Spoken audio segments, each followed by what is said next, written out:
बात, और हम बहुत मोदी जी को विशेषकर बताना चाहते कि हमारे जो शिवराज सिंह जी वो खुद भी आंदोलन करके बंद हुए।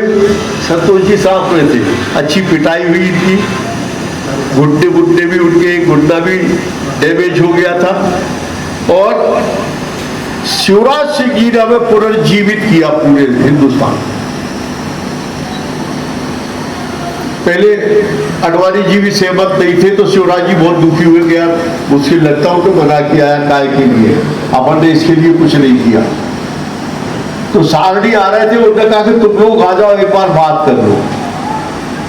तो अडवाणी जी से मैंने निवेदन किया कि साहब आप बड़े प्रतिनिधियोों को जो पद पे पहुंच गए उनकी चिंता ना करें, लेकिन जो छोटे कार्यकर्ता बर्बाद हो गए, समाप्त हो गए, कुछ तो मानसिक रूप से पागल हो गए, कुछ लोग जेल में कैजुअलिटी 100 से ऊपर की है जो हम लोगों की जानकारी में, और बर्बादी हो गई। आके लौट के देखा तो परिवार का कोई दुकानें समाप्त, सारी चीजें हो गई।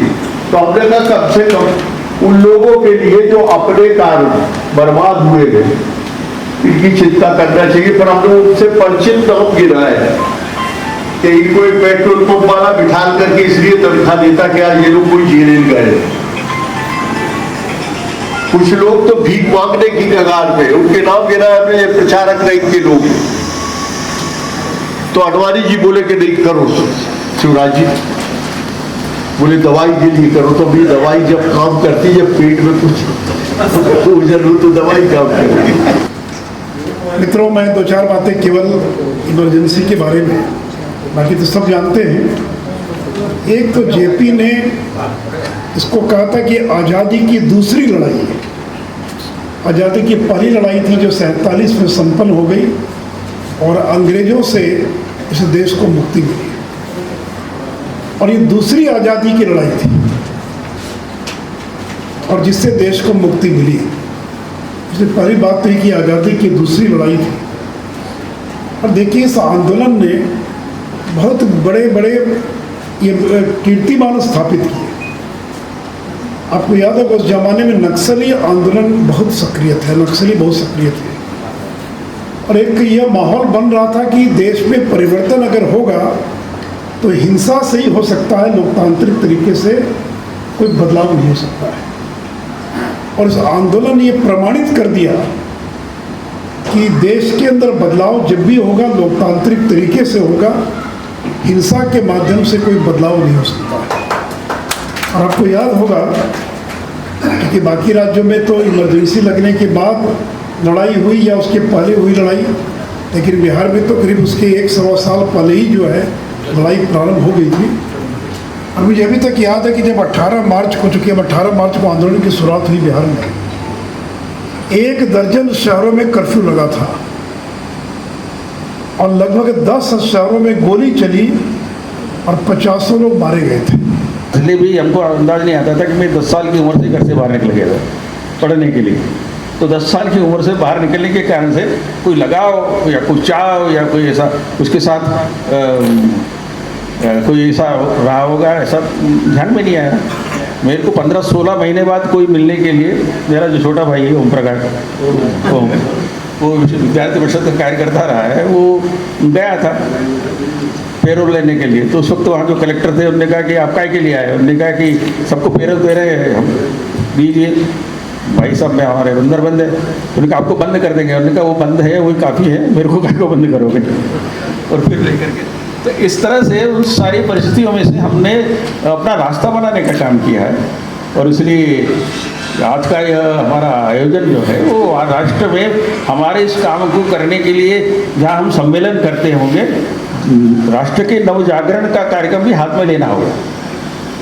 ये काम वो करने के लिए अनेक संस्थाएं भी हैं, वो करती ही होगी, किंतु लोकतंत्र सेनानियों का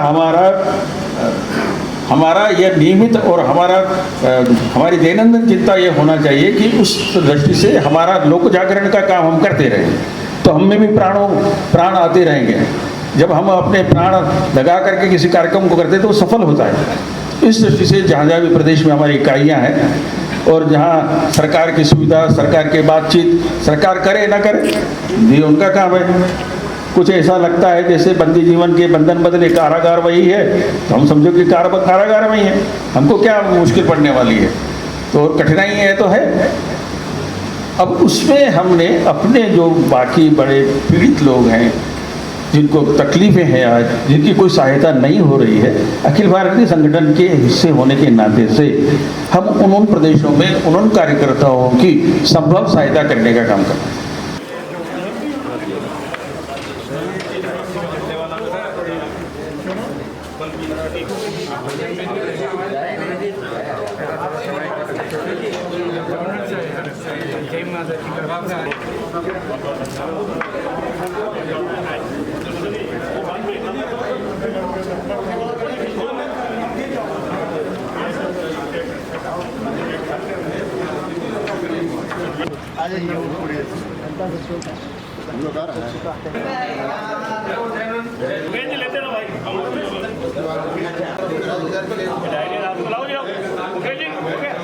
एक हाथ में प्रय दूसरे में सृजन लिए फिरते हैं, सभी कीर्ति ज्वाला में जलते, हम अंधियारे में जलते हैं। आंखों में वैभव के सपने, आंखों में वैभव के सपने, पग में तूफानों की गति हो, राष्ट्र सिंधु का ज्वार न रुकता, आए जिस जिस में हिम्मत हो, आए जिस जिस में हिम्मत हो। जय हिंद, जय भारत, भारत माता की, भारत माता की। तमाम बड़ी खबरों से जुड़े रहने के लिए देखते रहिए अखंड भारत। वीडियो को लाइक कीजिए, शेयर कीजिए and subscribe the channel for more update.